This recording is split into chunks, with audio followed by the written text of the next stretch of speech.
Muy bien, seguimos en Mapuchito Noticias, lo hemos estado anunciando y vamos a dialogar con el periodista Nicolás Casansem. Más de uno de ustedes seguramente lo tiene presente, sabe de quién se trata. Un hombre que ha tenido un rol protagónico en la cuestión de Malvinas, ha estado en la misma guerra, ha estado a la par de nuestros héroes de Malvinas y han pasado más de 4 décadas y a lo largo de los años nunca se lo puso en valor, más bien en este país en más de una oportunidad se lo cuestionó, se lo vinculó a hechos de la dictadura que nada tenían que ver con la causa Malvinas, y por supuesto que creo que seguramente nos va a poder dar su pensamiento en este sentido también. Se lo enroló en temas que nada tienen que ver seguramente ni con su pensamiento político ni con su formación ideológica.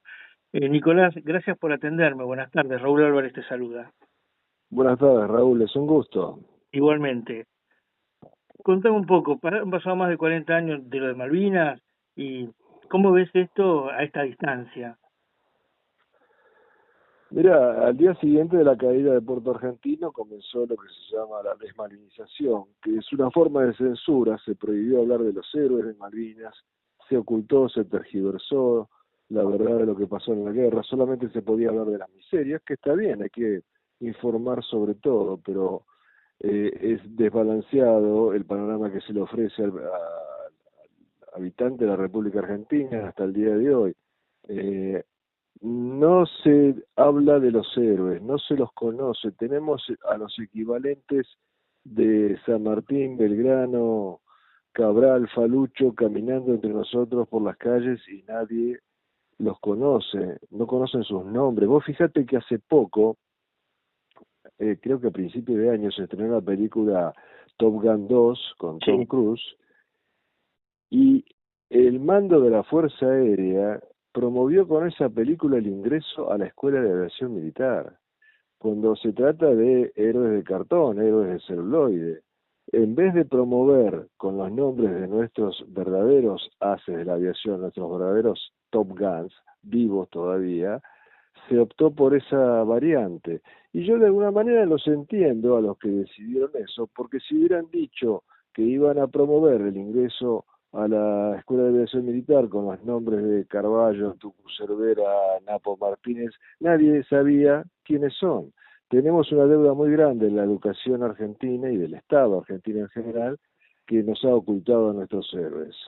Uh-huh. Vos sabés que con Carballo hemos hablado en varias oportunidades porque Río Negro quizás ha puesto en valor fundamentalmente a los excombatientes que estuvieron en Malvinas, y también ha reivindicado la gesta, y de hecho aquí en Viedma, a pocos kilómetros de la ciudad, hay un memorial en honor a todas las fuerzas que participaron en Malvinas.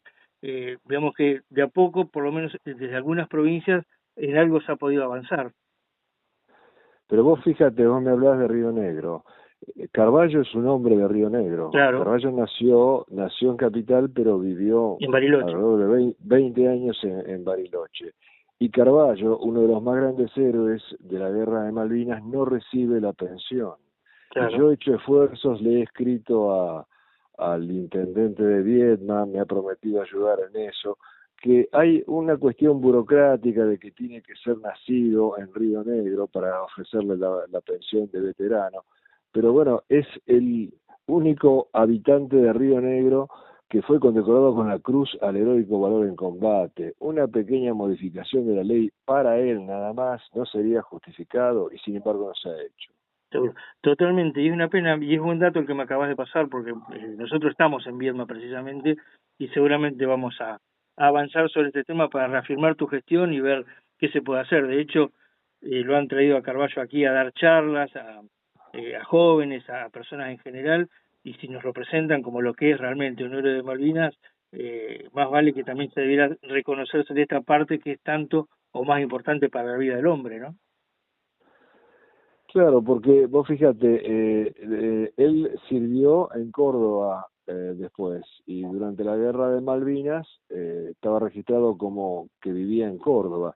Pero vos sabés que Córdoba exige un mínimo, no sé, de 12 años de residencia para considerarlo cordobés. Entonces Claro. tampoco le dan la pensión en Córdoba. Vos sabés que los militares nunca están 12 años en un solo lugar, todo el tiempo son cambiados de lugar. seguro. Nicolás, vos en lo personal sos de origen austriaco, de los pagos de Niki Lauda. Pero de casualidad nada más, yo de austríaco no tengo nada. Mis padres eran refugiados después de la Segunda Guerra Mundial, estaban temporalmente allí y yo nací 5 meses antes de que se mudaran a la Argentina. O sea, que sos tan argentino como nosotros. Sí, solo que por no haber nacido en el país había una ley estúpida, que no sé si todavía se mantiene, que prohibía a cualquiera que no hubiera sido argentino nativo o por opción significa que tu padre haya sido argentino, Claro. que pueda seguir la carrera militar, que fue mi gran frustración. Yo quería seguir la carrera militar y por edad me había tocado Malvinas. Seguro. Y contame un poco a la distancia, ¿cómo fue la posibilidad de llegar a cubrir la guerra? Mira, no tengo otra manera de explicarlo que por obra divina o, si querés, mejor, por este axioma que yo tengo, que lo que uno desea fervientemente lo consigue, ¿no? Se van alineando los astros, porque yo ni siquiera estaba en Canal 7 cuando empieza la Guerra de Malvinas, yo me había ido por desavenencias con el productor, estaba en Canal 11, pero desde chico mi generación fue educada así. Nosotros soñábamos con recuperar Malvinas y yo fantaseaba con ser el almirante de la flota que iba a recuperar Malvinas. Y bueno, los deseos intensos parece que se cumplen. No llega almirante por suerte, pero bueno, de 1000 periodistas que habría en ese momento disponibles, me toca ser a mí el único en cubrir toda la guerra, porque en abril llegaban bandadas de periodistas, hacían sus notas y se volvían en el mismo vuelo, nadie se quería quedar. Claro. Después se cerró el bloqueo y bueno, eso hizo de que mi camarógrafo y yo hayamos sido los únicos en cubrir toda la guerra. Uh-huh. ¿Vos te enteraste de lo de Malvinas a través de Víctor Sueiro? Sí, yo estaba trabajando en Canal 11 con Víctor Sueiro, Lucho Avilés, Ulises Barrera y me llama el 2 de abril. Días antes me habían recontratado en ATC, pero no me habían dicho nada de esto, ni yo lo ignoraba. Me llama fervoroso de que habíamos recuperado Malvinas y yo estaba feliz como argentino y me quería matar porque me lo había perdido, porque me habían dicho que el 2 de abril vaya a grabar mi promo de reingreso al noticiero. Claro. Voy en traje de corbata ahí y pregunto a quién mandaste, al productor. No mandé a nadie porque fulano tiene que cumplir esta misión, fulana es mujer, el otro tiene asma. Digo, pero mandame a mí. Ah, bueno, anda. Claro, ahí me di cuenta que lo tenía calculado. Sabía que me gustaba ese tipo de cobertura. Yo había cubierto algunas guerras civiles en Centroamérica, hablaba inglés. Y ahí de traje y corbata me fui para Comodoro Rivadavia. Uh-huh. ¿Ahí compartiste un tiempo con Daniel Mendoza? Sí, bueno, ahí éramos una jauría de periodistas. En Comodoro no nos dejaron cruzar el día 2, cruzamos el día 3 y ahí estuvimos haciendo notas frenéticamente por espacio de 2 horas. También estaba Daniel, por supuesto, y al día siguiente no dejaban ir a nadie, pero Daniel tenía un poder de convicción maravilloso, que era una mezcla de obsecuencia e insolencia. El tipo, por ejemplo, entraba pegándole una patada a la puerta del jefazo, pero antes de que el jefe se indignara se ponía de rodillas, le hacía alguna monedilla. Bueno, en una palabra, consiguió él subirse a un Hércules, y yo no. Pero me vio tan desesperado que hizo un gesto único en una cobertura de una primicia mundial. Bajó a su ayudante y me subió a mí al Hércules. Y me compartió el camarógrafo ese día 4 de abril que hicimos notas juntos allí en Malvinas. Uh-huh. Tremendo gesto el de Daniel, ¿no? Sí, por supuesto, era un gran tipo, era un loco, ¿no? Le decían Sí. así, el loco Mendoza, pero un loco noble. Lamenté muchísimo que se haya suicidado en la flor de la edad. Seguro. ¿Y cómo fue tu presencia en Malvinas? Digamos, vos decidiste incluso quedarte a partir del bloqueo en la propia isla. No, sí, yo no me quería ir cuando todo el mundo se volvía, yo no me quería volver. Lo que pasa es que en esa época no era la idea de los satélites, no se podía transmitir en directo desde Malvinas. Una vez calculamos que para hacerlo había que poner 7 buques en línea recta hasta Buenos Aires, cosa imposible. Y entonces yo salía en abril, hacía mis transmisiones en el Comodoro y volvía. Pero el día 23 de abril decidí no salir más porque se estaba cerrando el bloqueo y si salía corría el riesgo de quedarme afuera y no me la quería perder. Uh-huh. A tal punto no te la querías perder que cuando sonaban las sirenas, mientras todos se refugiaban, vos buscabas la noticia. Lo que pasa es que si vos haces televisión, es distinto prensa escrita o seguro. inclusive radio, pero si vos haces televisión tenés que mostrar las imágenes. Entonces cuando había alerta roja los soldados se metían en los pozos, pero de los pozos no se ve nada. Entonces nosotros con mi camarógrafo Alfredo Lamela salíamos a filmar, es parte de la profesión. Pero bueno, que la pusiste a flor de piel en el lugar también más complejo que había en ese momento, no es poca cosa, ¿no? ¿Qué cosa me decís? No, Digo no. que te la jugaste, porque por más que la profesión impera que sea así, como vos bien lo contás, y como la ejercemos todos, la estabas haciendo en un lugar donde tu vida corría riesgo minuto a minuto. Sí, pero te voy a decir que yo lo disfrutaba, aunque suene políticamente incorrecto, porque la adrenalina es como una suerte de droga dulce y hasta te llegas a sentir adicto a ella, es sentirse intensamente vivo. Por supuesto no es para cualquier organismo, nadie sabe cómo va a reaccionar ante el peligro antes de que suenen los tiros, inclusive los militares profesionales que estudian para eso y se avistan Malvinas, unos cuantos se han paralizado, no sabes cómo va a reaccionar tu cuerpo. En mi caso reaccionó satisfactoriamente y la verdad yo disfruté la cobertura de la guerra como disfruté cuando estuve cubriendo otros eventos bélicos. Ujú.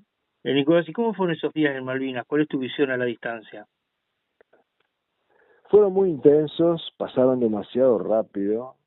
Esos 2 meses de Malvinas para mí pasaron más rápido que una semana en París, por ejemplo, Ujú. porque vivís muy intensamente, pasa de todo, no tenés tiempo de aburrirte en ningún momento. Son tensos, son intensos, también por supuesto con momentos muy duros. Los más duros son cuando cae alguno con el que ya llegaste a trabar cierto tipo de relación, de amistad, de hermandad casi, que eso pasa muy rápido en situaciones extremas. Y también, por supuesto, la bronca de las dificultades que me ponía la censura en la isla para cumplir con mi trabajo. Mm. Bueno, de hecho hay un material tuyo importante que nunca llegó a destino. Sí, me enteré de eso al volver al continente porque Claro. no teníamos retorno, no sabíamos qué se emitía y qué no. Y mis compañeros de ATC, de Canal 7, me dijeron que el 90 al 95% de mi material no solo no fue mostrado, sino que fue destruido. Y hace unos años Clarín, el diario, hizo un informe sobre el tema donde dice que faltan 100 horas de grabación nuestras. Vos fuiste casi el único periodista censurado en tiempos de democracia por aquel entonces. Lo que pasó, no, no fui el único, ¿eh? No fui el único. Lo que pasó es que asumió Alfonsín en el año 83. Claro. En el año nombraron, o él mismo lo habrá nombrado, como director de Canal 7 a un locutor conocido en esa época, Miguel Ángel Merellano, Sí. con un aspecto de Hemingway, así de barba blanca y cabello blanco, y me llamó a participar de un programa periodístico.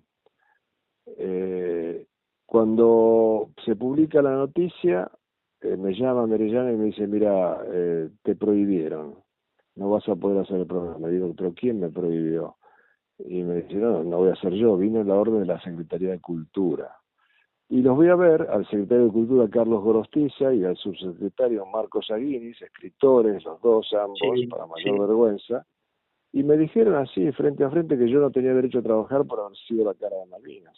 Y cuando le pregunté si la orden era de ellos, la respuesta fue, ¿qué importa si fue Trócoli o Alfonsín? Y años más tarde, el empresario Eduardo Ernequian, que me había contratado un tiempo después de eso en Cablevisión, contó en la revista Noticias que cuando él me contrató, lo llamaron de parte de Alfonsín para recriminarle de cómo había contratado a ese facho, ¿no? Yo jamás me crucé con Alfonsín, no sé por qué me tenía odio, después lo entendí.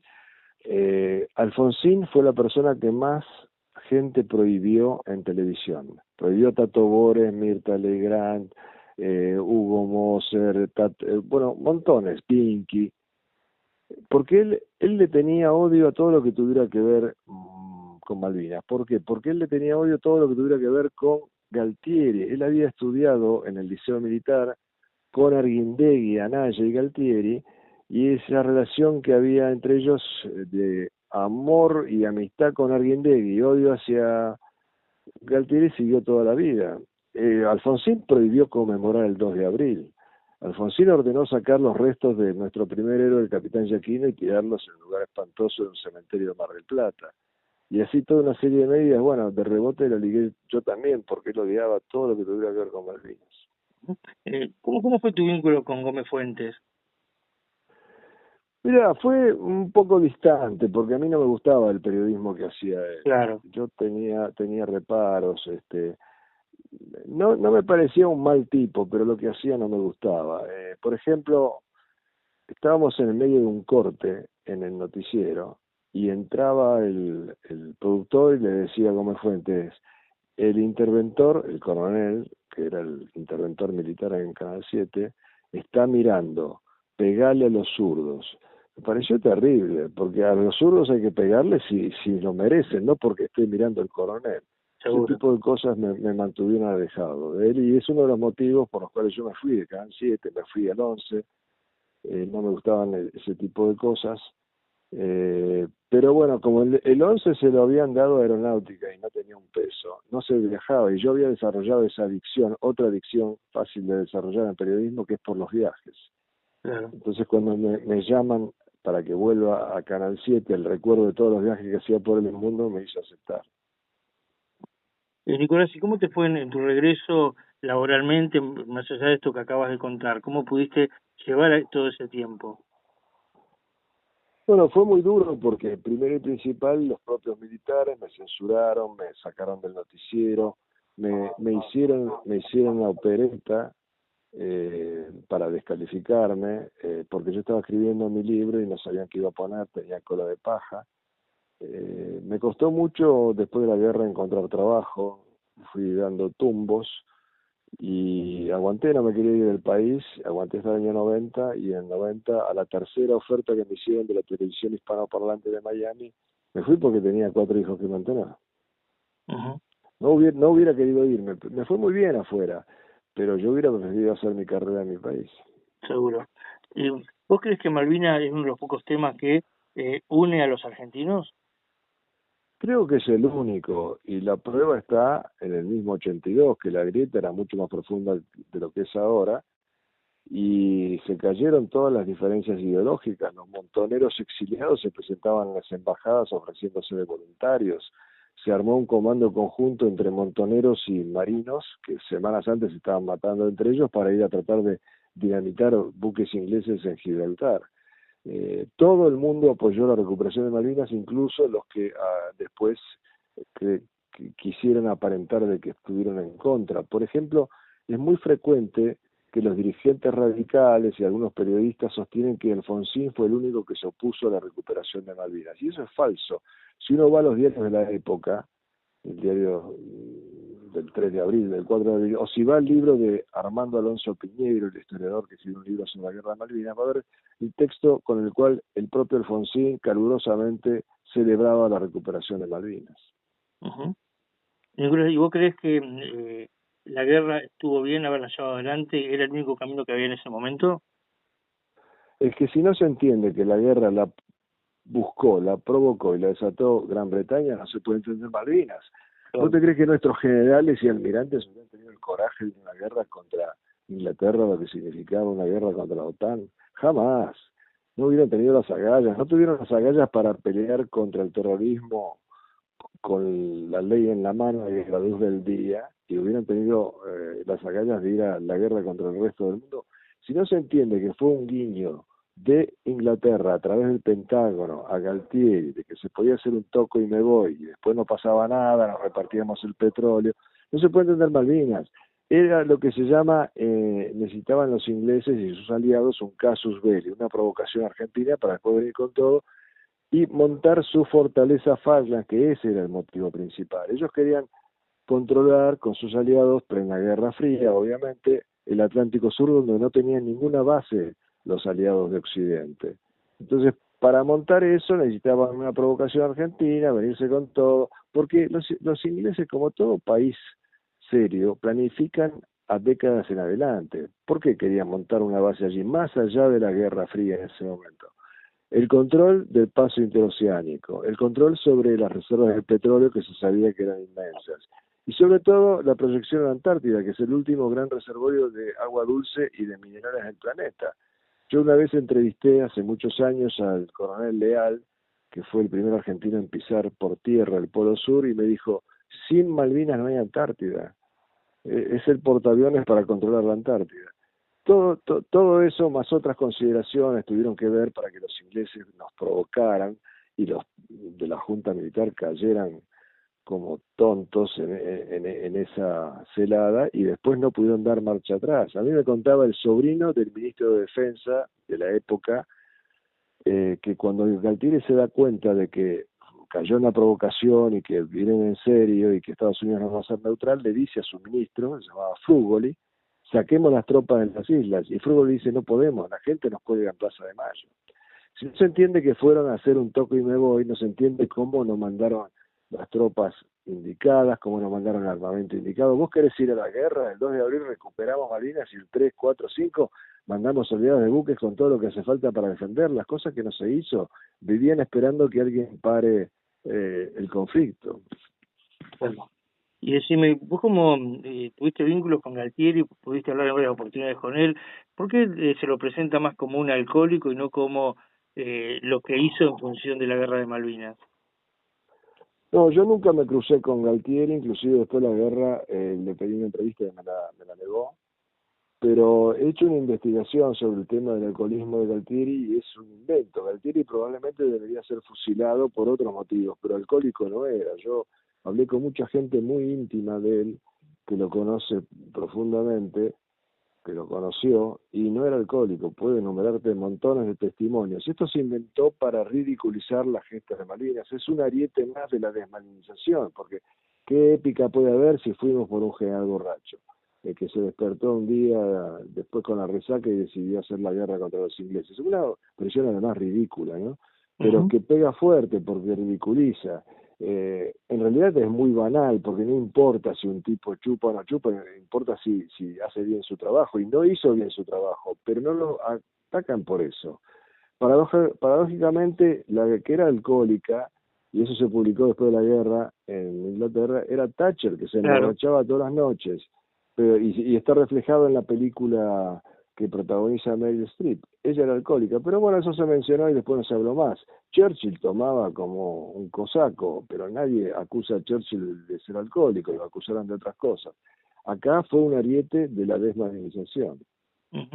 ¿Y qué opinión tenés acerca de esto que nos pasa siempre? Digo, nos pasó con Malvinas y nos pasa hasta con los temas casi menores como puede ser un campeonato mundial de fútbol, este exitismo que tenemos que nos dura 24 horas de acuerdo al siguiente resultado. Sí, es una característica Como esto califica nacional para la causa Malvinas también, ¿no? Sí, no, es una característica nacional que deberíamos extirpar porque somos exitistas habiéndonos olvidado de las máximas del padre de la patria, ¿no? Que decía que más vale una derrota peleada que una victoria casual y que condecoró a los vencidos de Chancay. Creó una orden especial para condecorar a los granaderos que habían combatido con Pringles y habían perdido en Chancay, porque él entendía que lo que importa no es ganar o perder, sino combatir con honor y con valor. Y esta noción la hemos perdido en los argentinos. Hay derrotas que son gloriosas, hay victorias que son ignominiosas. La de Malvinas fue una derrota gloriosa porque le hicimos con nada frente al resto del mundo prácticamente y estuvimos a un tris de hacer volver esa flota. No lo digo yo, lo dice el almirante jefe de la flota inglesa. Lamentablemente somos así, somos exitistas. Bueno, vos mencionaste el fútbol. Yo me acuerdo que Bilardo antes del Mundial del 86 era vilipendiado por todos y cuando volvió había una multitud en Ezeiza con un enorme cartel que decía perdón Bilardo. Lamentablemente somos así. Bueno, de hecho con Scaloni cuando recién lo designaron como técnico pasó algo de similares características. Y sí, con Messi también, pecho frío, no sirve, y fíjate, el último número de la revista Time lo pone en la tapa como el atleta del año. Claro, tal cual. Nicolás, y, así tremendamente con el paso del tiempo y todo lo que ha ocurrido, si yo te preguntara si te arrepentís de aquella historia de Malvinas, estoy casi seguro que me dirías un rotundo no. No, por supuesto que no. Mirá, a sabiendas de lo que me iba a pasar, si me dan la máquina de tiempo, vuelvo al 82 y hago lo mismo. Lo único que trataría, de alguna manera, de tratar de salvaguardar el material, cosa que era, aunque yo supiera que me lo estuvieran destruyendo, poco podría haber hecho porque no tenía la manera de copiarlo, de acopiarlo. Pero bueno, eso es lo único que trataría de cambiar. Seguro. ¿Y qué edad tenías en aquel entonces? Yo tenía 33 años y cumplí 34 en Malvinas. Me lo celebraron unos soldados de Fuerza Aérea con lo poco que había allí. Y me hicieron, siempre lo digo, el mejor regalo de mi vida, no superado hasta el día de hoy, en esa circunstancia, un par de medias de lana. Ah, mira qué bueno. ¿Eh? Y decime, ¿qué es de tu vida en estos tiempos? Bueno, he trabajado en Estados Unidos hasta que me jubilé y volví con la esperanza de seguir quizás trabajando en lo mío acá, pero no se me dio, ni el gobierno de Macri, y menos por supuesto el gobierno de los Kirchner me iban a dar trabajo. Bueno, con los Kirchner ni siquiera lo hubiera aceptado. Así que me dediqué a escribir libros. Tengo un canal de YouTube que anda muy bien, estoy registrando historias de los héroes de Malvinas, apurándome un poco porque estamos de salida todos, ellos y yo.